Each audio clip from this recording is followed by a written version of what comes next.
Hello,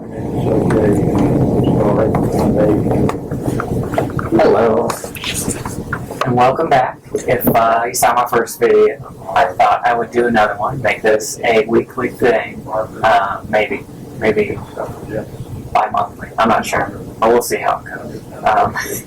So this week I wanted to highlight some nominees that we have for the Will Eisner Comic Industry Awards, which is kind of like the Oscars of comics. They give it out every year, usually at San Diego Comic-Con, but given the current pandemic situation, that's going to be an online con, but they're still going to announce the winners, and I thought I would dress for the occasion, so I'm wearing a shirt of one of my favorite Eisner Award winners. My favorite thing is Monsters by Emil Ferris. She even was nice enough to sign my shirt, which is pretty awesome. She is nominated for another story that unfortunately we don't have in the system right now because it is a free comic book day edition from last year called Our Favorite Thing is My Favorite Thing is Monsters. But we do have this book in the system. It is book one, and sometime soon we will be getting the second book as soon as it is published, so I'm pretty excited about that. And right now I am working on a blog post that lists every single Eisner Award nominee that we have available in the system with links to the catalog, so you can place it on hold and read it yourself. And just as soon as the winners are announced, I will update the blog and highlight which ones are the winners that we have in the system. But I grabbed a stack of some of the nominees that we currently have available. So this is a really cool one. I'm pretty partial to horror, and this is an adaptation of H.P. Lovecraft at the Mountains of Madness by Tanabe. And it is a 2-book set, and it's manga, so it is black and white, which leads really well to like the creepy, atmospheric, cosmic horror of Lovecraft's Cthulhu mythos and all that kind of creepy stuff. So, my next one is also manga, but this one's quite a bit more all ages friendly. It is Witch Hat Atelier, and it is a continuing series by Kamome Shirahama, and it is nominated for Best U.S. Edition of International Material, so it's been translated to English, and it is a fantasy series that we currently have in the Juvenile Graphics collection, but I would recommend it for any age, honestly. The art is gorgeous, the story is really engaging, and I really enjoy it. We have, I believe, 3 volumes in the system so far, with more to come.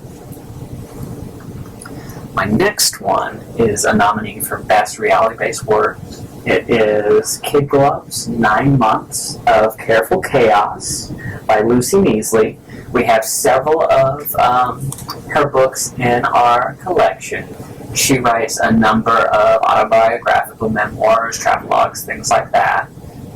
So Relish, French Milk, Age of License, Something New, all about her life, but this one is all about her pregnancy. Then my next one is up for 2 nominations, one for Best Publication for Teens, and the other for Best Short Story for Hot Comb itself. Hot Comb is the title of the book, but it's an anthology, so it is also one of the short stories in the book itself. So this was a pretty popular one this spring, and I saw it check out a lot. It looks really cool. The next one is one of my personal favorites. It is up for Best Continuing Series. This is Volume 6, and it is The Immortal Hulk by Ewing.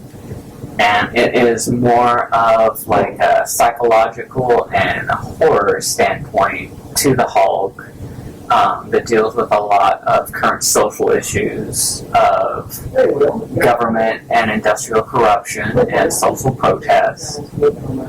And it shows the Hulk as having dissociative identity disorder, and that's how they explain the different incarnations of the Hulk from throughout all the years. So, like the kind of dumb Hulk that you see in the movies, the original comics. There's the smart Hulk from the 90s. There's the gray, like Vegas gangster Hulk from the 80s. The Planet Hulk, like Savage Warrior, Green Scar Hulk. They're all different personas of Bruce Banner that kind of switch out taking the driver's seat. And the horror standpoint comes from something weird is going on with all the gamma-irradiated heroes and villains, and it sort of has sinister consequences. Like in this one, Bruce tends to only be the Hulk at night, and if something happens where Bruce Banner would die during the day, he just resurrects at night as the Hulk. So it involves lots of sort of creepy body horror type things, but it's a great read. Like I said, the newest one is volume 6. It's going to run 50 issues, so it'll probably wrap up with 10 volumes. My next one is a nominee for Best Writer from Chip Zdarsky, and it is Spider-Man's life story. And it's usually a fairly well-known comic trope that pretty much everybody in comics is 30, and that's kind of static, and the world around them is static.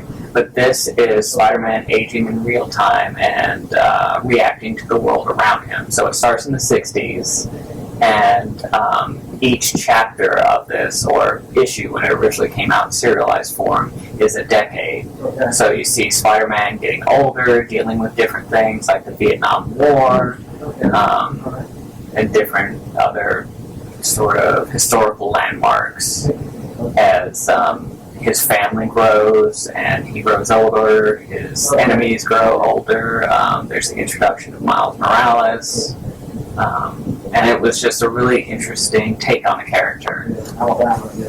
And my last one is actually a picture book, because not only do the Eisners go over comic-related books, adult graphic novels, teen graphic novels, kids comics, they do picture books as well. So this is a nominee for Best Publication for Early Readers, and it is Vamos, Let's Go to Market, and it's by Raul III, who also has a juvenile comic book series that's won a few awards called Little Riders in Space, and the sequel is Little Riders to the Center of the Earth.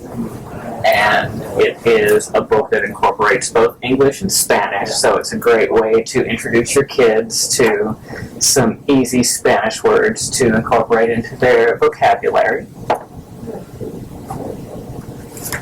And like I said, soon we will have a blog post up with all the nominees that we have available in the system, so you're able to put them on hold and check them out.